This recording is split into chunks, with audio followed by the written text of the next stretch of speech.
welcome back to Razgins.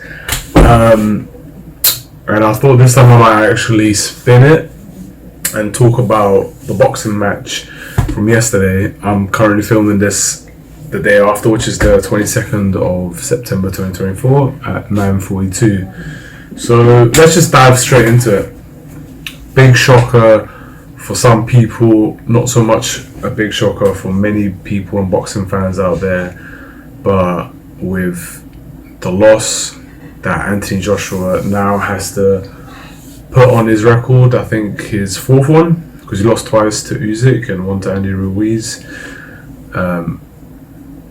now gained by Daniel Dubois. I think this shows a lot of elements of what has gone on. So if we go back to the Andy Ruiz fight, he got hit hard in his temple, and after that I genuinely think he hasn't been the same. Now we can split this into two: either physically his brain took a massive hit and some of the wires got disconnected, or it could be a hit to his ego. And I want to split it this way because it's a very interesting dynamic of what Anthony Joshua has. If you guys don't know, he grew up not rich, myself included. I got lucky. I got a roof over my head. My family did well, but we're not rich. And he got into some different crowds, let's say, and saw life at a different angle, and I guess you could say boxing saved his life, kept him away from trouble or the wrong people, and it gave him purpose. And so it's understandable that with boxing it plays a huge part in his life. And from the moment building up, he won the gold medals at the Olympics.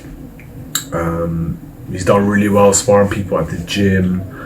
But what came with that? What came with beating stars like Klitschko, and being all these other top heavy hitters like Povetkin, Joe Joyce. The fame just built up and up, and he was getting all these contracts. He was doing Under Armour, and then he did Boss, I think, Hugo Boss. And he's got a massive following on social media.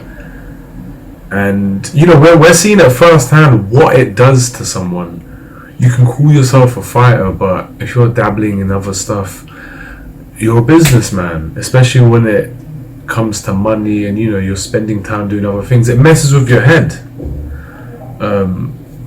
Obviously we know people like Mike Tyson did contracts for adverts. He did that advert for when biting off what's his name, that boxer Holyfield, of returning the ear back, and they probably got paid loads.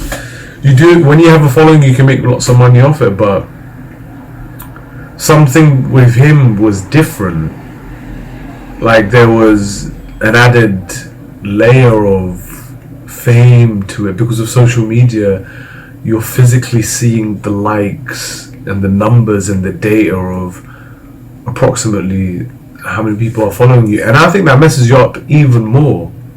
Maybe he's got a team that handles social media, I'm not sure. At this point probably, but when you're at that level and you've got people surrounding you and they're making you money, you're going to be surrounded by yes men, and that is the last thing a fighter needs. If you look at fighters that have gone down this, like Conor McGregor, actually I don't know about Conor McGregor, he's a wild card. The comments of him walking in for the fight of AJ versus Dubois,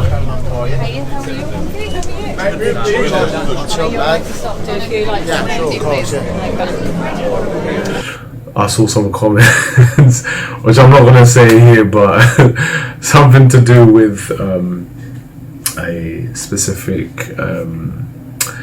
substance. I don't know, but when Mike Tyson lost his first fight, it was because he was clubbing out in Japan, and was surrounded by people that were like, yeah, take a rest, have fun, and it was people making him soft.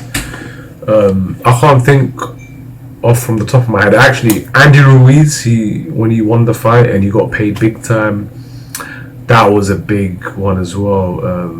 I mean, literally, you can't make this up. It's like a cartoon. He got the money, bought the cars, mansions, gold chains, everything, and his training just went out the window. His diet, his focus, his discipline.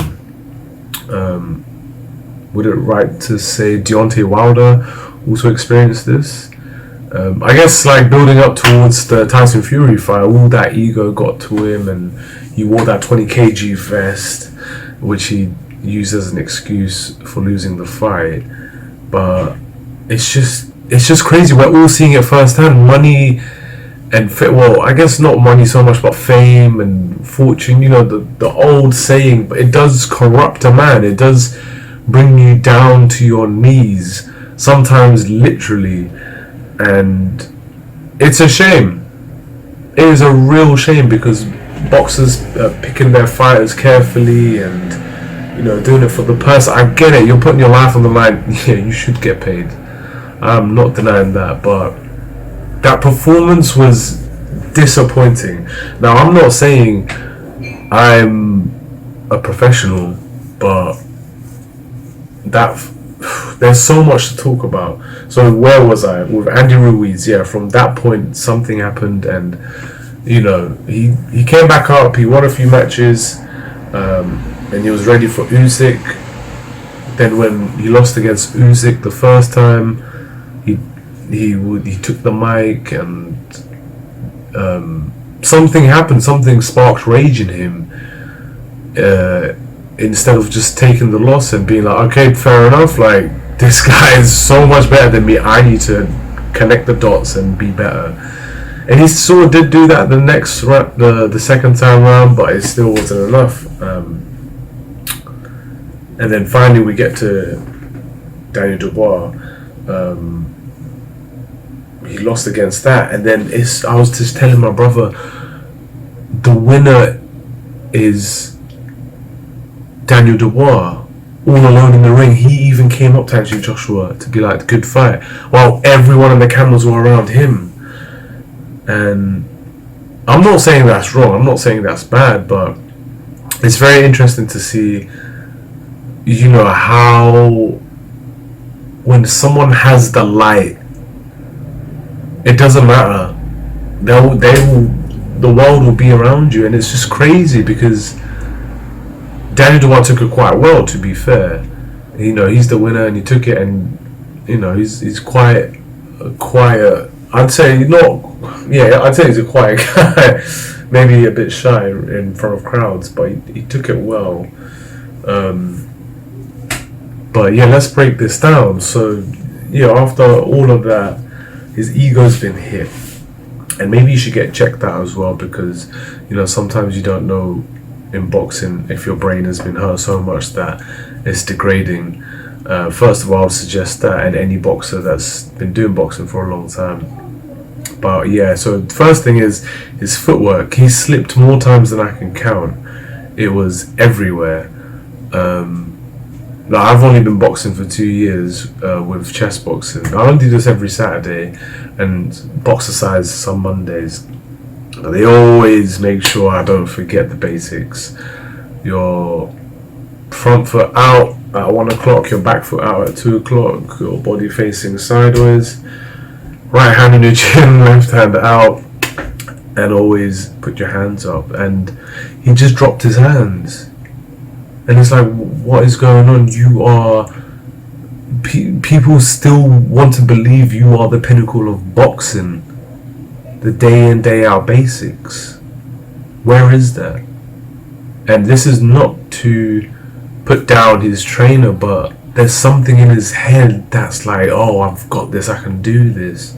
Instead of being like, yeah, this is a challenge and I need to make sure my boxing is correct. Not I'm correct, my boxing.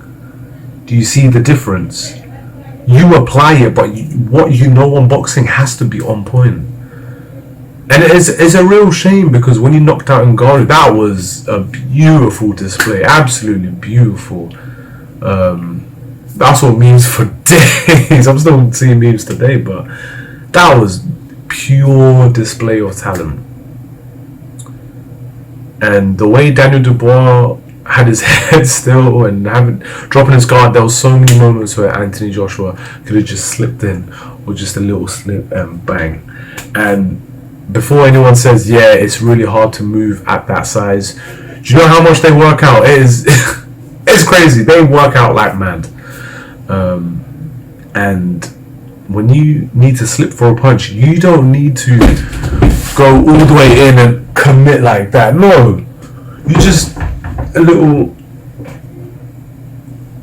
just almost like you're trying to hide from the scary film, just like that, or like catch a jab or something, or sidestep. So I'm there thinking, what is going on? Now, I'm not going to put myself up against these people, because I'm not doing that. They will kill me, for sure. I'd put myself in the lion's mouth. But as someone who has a little bit of experience and knowledge, where I'm just trying to relate to everyone else in my position, where is that version of him? Where's the, take care of the punches, just catch him, like just parry, catch. Like, why is he just going around Daniel Dubois, the younger man? You should be trying to dominate him. It's so weird. I don't know. It's just so weird. And someone today actually made a comment when I asked them about the fight. They were like, oh yeah, it could be like a money-making scheme. And I thought about it for a second, but if you saw Tyson Fury's reaction, he betted 150 mil on Anthony Joshua and lost, and he left straight away. So that tells me that it wasn't rigged, because otherwise he wouldn't have bet on him. I mean, you don't know, but yeah, the footwork was not there. As mentioned earlier, no head movement, no catching or parrying, the jabs. What else? Yeah, no sidestepping. These are boxing basics. These are stuff you would teach to someone coming into the sport, and you don't stop doing that. It becomes so repetitive that you do it without thinking. I can do it without thinking. So that's why I'm just a bit amazed as to what is his regular routine, because it should be second nature to someone like Anthony Joshua. But lads, and ladettes, I don't know what to say. Honestly, I was kind of speechless. Let me know what you guys think in the comments.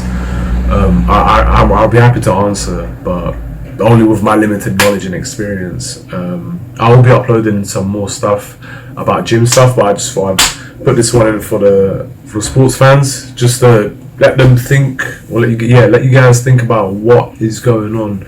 Try and make some sense out of this. Yeah. Alright, peace.